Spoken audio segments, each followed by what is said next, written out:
好，接下来我们要持续来关心到的是，美国现在内部保费暴涨了6倍，被评为说是美国现在穷人都病不起，命都没了。尤其另外来看到，在就业市场方面，110万人被裁员，年轻人现在不断的对川普来做怒吼。我们来看到今天的火线话题3个，请来宾来帮我们做解答。保费现在暴涨，在美国内部达到了6倍，美国人连生病都病不起啊！平价医疗补贴现在喊停，结果川普说他要来持续削减补助，恐怕会有2200万人的保费都会翻倍，甚至好几倍的暴涨。中产阶级跟穷人这一次受害最深。第二件事情，我们要来看到，川普现在砍了药价，掀起的医疗震撼弹，包括了药厂高层吓晕吓晕之后，我们来看到这些，接下来的是全民来做买单吗？因为药价从1350美元砍到了350美元，看似好像是帮民众省钱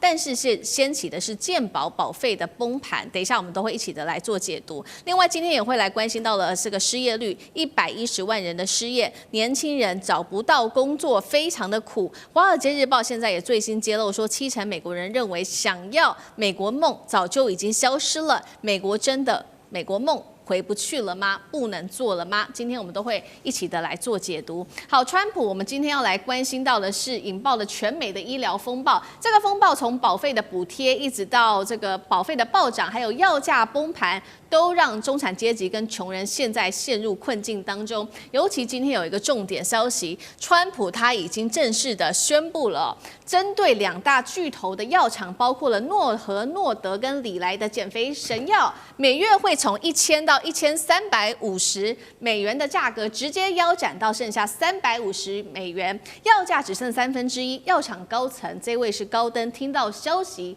当场昏倒。来看一下现场画面。For nearly 150 years, my company, Eli Lilly, has been investing in America. We've been advancing science and creating high-value jobs. But today, are you okay? Gordon, you okay?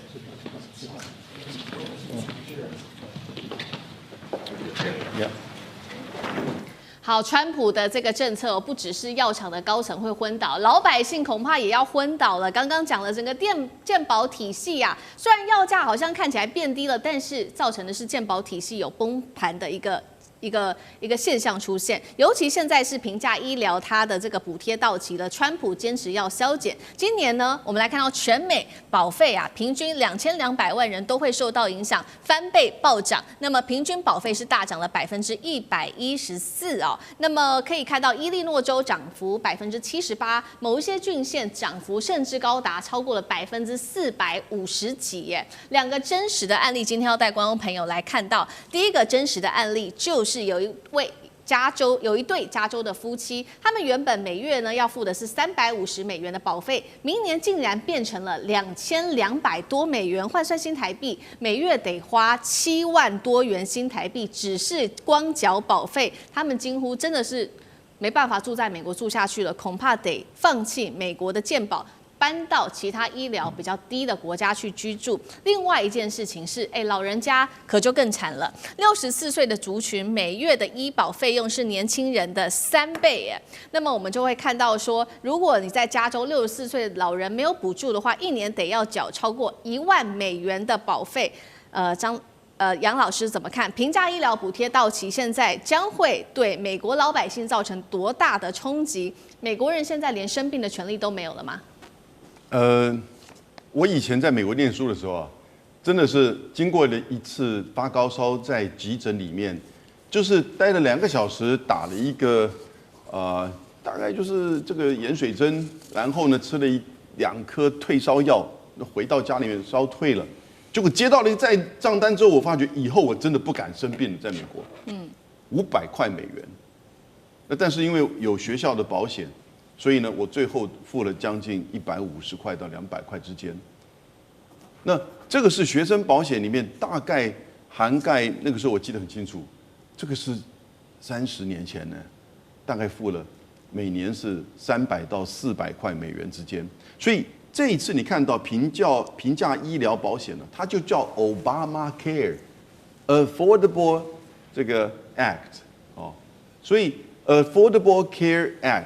那 affordable 就是可以负担平价，它其实就是针对低收入户，还有部分的自雇这个一些这个营业商，哦，他没有办法去负担过高的这些美国各个不同的保险公司的那种大的 package、大的这个选项，所以呢，他就加入到这个里面，负担的是比较低。你看，刚才你提的2个人的案子，他1个月大概是1万块台币。那可是现在变成7万块台币。对，在台湾如果是2个人的话，大概1个月付不到5000块，所以以美国而言都算是我们的1倍。但你不要忘记哦，在台湾的全民健保是大部分都包含哦，可是它这个 Obamacare 是只有很少数，比如说牙医就没有，比如说很多的通通都没有补助的，那你住院根本没有，所以基本的看感冒而已。讲句实在话，而他要付1万，现在变成7万。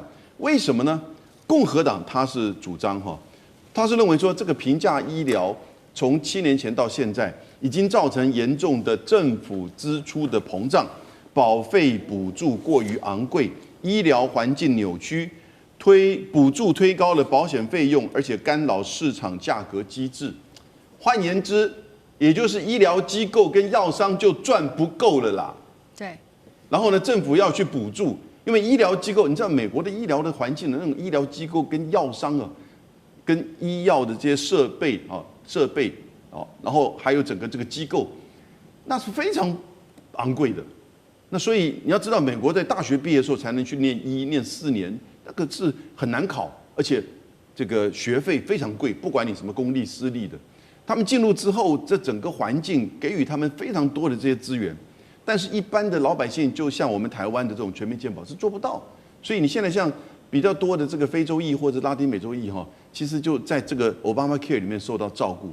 但对共和党而言，第一个他们不是选民，第二个这个花了好多政府的钱，第三个让他们主要的金主，就刚才倒下来的那个他才需要这个 Obamacare， 倒下来的那些药商跟就是医疗机构，他们赚不够，所以这是一个政治问题，这也是个这个等于是分配金权分配的问题。但是最倒霉的就是这些在低层的美国的低收入户。所以真的美国的低收入户现在碰到什么问题呢？就这个川普的大而美法案，再加上这次这个政府关门了，他就趁机就开始把它删减，食物券也没了，现在 Obamacare 也没了。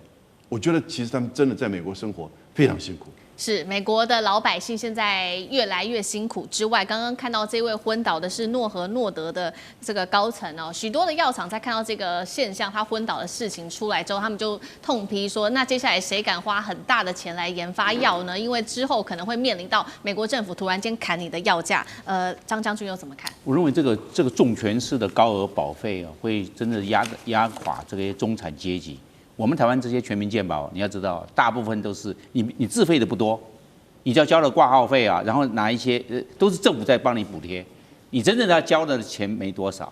你每次去结账的时候，哟，怎么这么点点啊？对，他其实政府帮你补助2000块，你只交的不到200，都是政府帮你吃掉买的。美国不一样，美国你自付额还很高嘞。刚才杨教授有讲，是这个样。那我认为3个因素，第一个，美国的贫富差距还在扩大。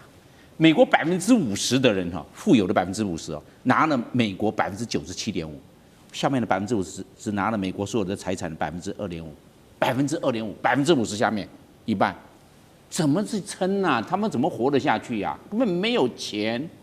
美国是2极化越来越严重，有钱人越有钱，呼风唤雨，那个整个是黄金，穷的人怎么办？所以这个贫富差距会压成他们中产阶级、白领阶级跟蓝领阶级都受影响。第二个，美国储蓄率低，你荷包就是比较薄，你这个忍受度就很差。我虽然穷，但是我储蓄很多，我有钱，我有存钱，我收入少没有关系，但我有存钱。美国现在存续率只有4.6%，在我们讲的2020年它的储蓄率是32%现在的储蓄率是4.6%而已。你这没有钱了嘛？月光族你还要付健保那么大的健保费。健保费完毕之后，你还有自付额，你怎么办？我认为储蓄率让他们的忍受度更差，储蓄率太低。第3个，我认为因为关税战的影响，美国现在有4000万人是领食物券，你看看他领个食物券还多少钱去交保费？想一想，因为这些领食物券的，而且现在美国国债今年上个月破38兆，对，美国就没有钱去补助这些健保了嘛？那你是不是羊毛出在羊身上？政府能够补助的能力已经有限了，因为国债太重了，所以你经过这3个因素，储蓄率低加上贫富差距太大，所以我认为对中产阶级、蓝领阶级跟白领阶级都会受不了。好，刚刚我们看到的是中产阶级、白领、蓝领受到重挫，那另外一方面，包括在就业市场也受到了很严峻的挑战，尤其现在年轻人啊越来越辛苦了。我们要来看到这个是真实的数据，10月份美国的企业裁员人数现在正式统计出来，达到了15.3万人，月增幅竟然高达183%呐，年增幅175%，创下2003年以来最高的纪录。光是今年企业裁员人数已经超过了110万人，是疫情后竟然超过了这个疫情之后是最惨的一年。那年轻人呢？我们看到应届大学的毕业生，他们的失业率6.5%，更是创下了10年的新高。这一位也是真实案例，我们今天都会挑许多的真实案例出来哦。24岁的阿奈斯，大学毕业2年多，他一直不断的在投履历哦，各种工作他都愿意做，市场行销、社群媒体、影视制作等等。但是啊，更不要说有工作机会了，连面试的机会都没有。他现在只能继续打零工，住在父母的房子。那他的父母也感到非常的沮丧哦，说我们对于这件事情感到非常沮丧，似乎已经接近了愤怒的等级。《华尔街日报》最新的民调也出炉了，近70%美国人认为，所谓一直大家在谈的美国梦早就不存在了，或许从未存在过。年轻人现在找不到工作，要付高房租，还要付这个越来越高的保费，就算再努力也翻身不了了吗？厉将军怎么看？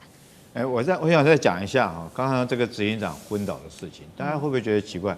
堂堂一个美国大总统就去管减肥药，要减肥药降价哈？会不会你如果说以美国总统来讲，你应该大的政策嘛，你怎么管那个减肥药？对。那我觉得其实后面所代表的含义其实是很深的哈。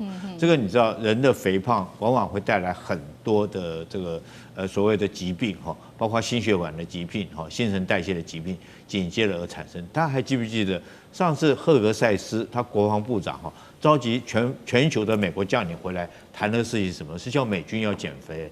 如果从这2件事情大家连在一起看，会不会觉得说是美国真的胖子很多？那如果说美国胖子很多的话，我觉得代表2个含义。第一个就是他们的健保负担会很重。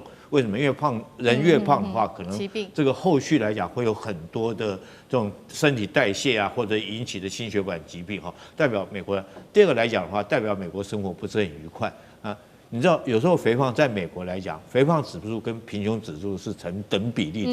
因为越穷地方的人，他为了能够满足他的基本的这种热量来讲的话，他会去吃很多的垃圾食物啊。所以美国你去看，他披萨啦，或者是说汉堡啦，包括到这个川普本人都很喜欢吃汉堡。所以我觉得从这个事情来讲的话，代表美国自己除了说有失业问题外，美国人的健康也出了很大问题。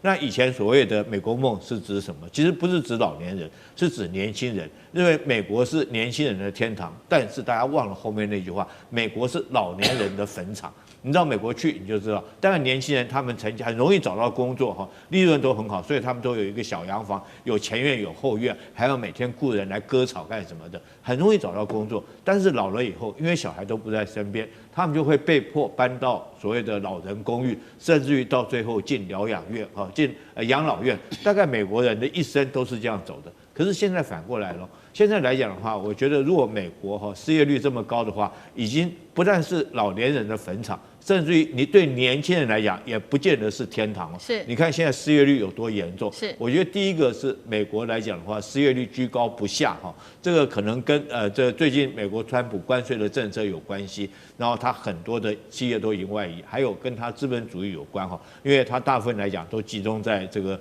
有钱的这个富者越富，贫者会越贫。那第3个当然是受到 AI 近期兴起的影响。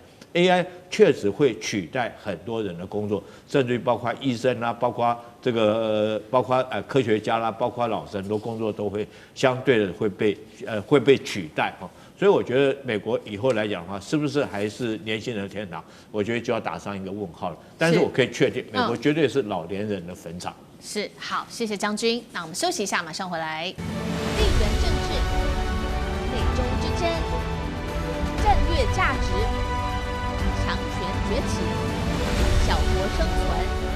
现在与未来，洞悉